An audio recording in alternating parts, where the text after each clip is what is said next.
Hello, and welcome to my channel today, where the topic I'm going to be discussing is what is the correct way to defecate?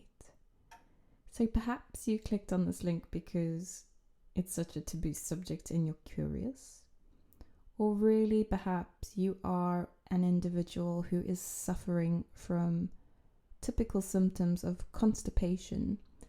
And when you finish on a toilet, you have that sensation where you think, I don't really feel empty, but you don't really have the tools or the techniques or the understanding on how to better adjust that or fix that, which actually is quite simple.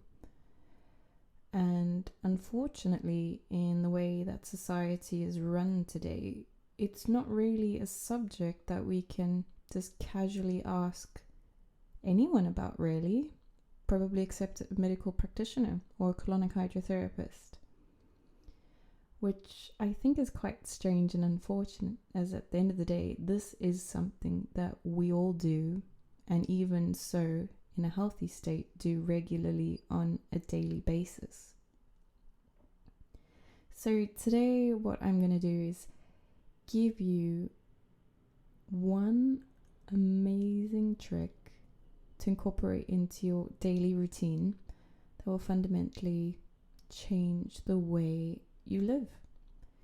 Because when we do not sufficiently release feces or defecate as we should properly do on a daily basis, that fecal matter gets reabsorbed into the large intestine and basically rots. It will dehydrate, it will rot in your stomach, and that will cause all of the symptoms that are quite common in today's world, such as dehydration, constipation, chronic inflammation, bloating, gas, cellulite, weight gain, water retention, skin breakout, headaches, migraines, and that's only to name a few, really.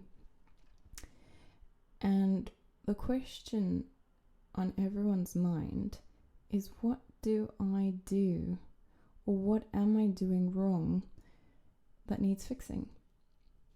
So let me tell you what it is. So until the approximately the mid 1850s, people squatted to eliminate. So the fact that toilets are now designed, especially in Western society, they're more designed to be for comfort than for practicality. So typically a toilet is designed for people to sit at a 90-degree angle.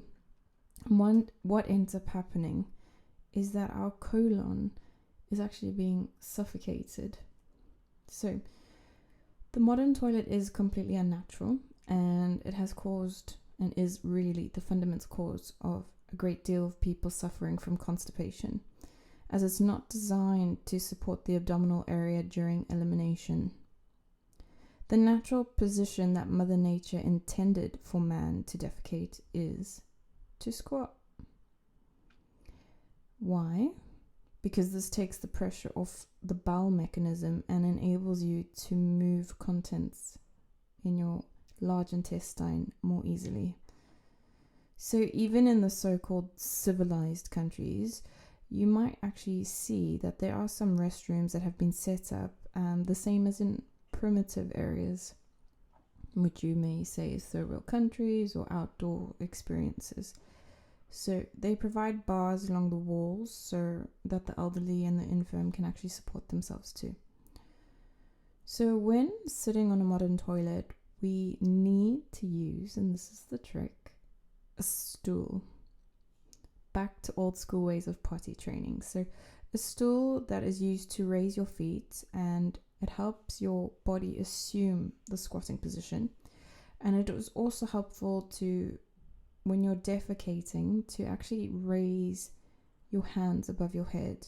And the reason for that is because it can help overcome prolapsus, and that is the falling or sinking of an organ over the transverse colon. So that's the one going across your body. which actually so many people suffer with. And there's many reasons as to why our organ will be out of place or out of alignment in what would be our typical constitution personalized to us. So by following this technique, you will not put pressure on the rectum while moving your bowel, and you will also avoid pressing against the veins of your anus. So if you cannot keep your hands straight above your head, you can also attach a little rope to a side wall. So while you're on the toilet, you can hold onto the rope, and this will keep your arms raised. The times when you have a bowel movement away from home, incline your body forward and rest your forehead on your knees, bending your arms over your head. So this is just basically a helpful technique that if you don't actually have the step available with you, you're gonna get creative. So you can do that position, or maybe there might be a little side baby dustbin or trash can that you can maybe just put your feet over, or rest your hands against the wall, and you can sort of make the movement if you're strong enough and are fit from doing a lot of exercise at gym, or even get a stack of books. One can find a solution. But what I can definitely guarantee is that once you start using a toilet step, you can never not use a toilet step, because when you feel the sensation of how your colon is now not being suffocated, or any of the veins being pushed against that you can't release effectively and efficiently, you'll never go back.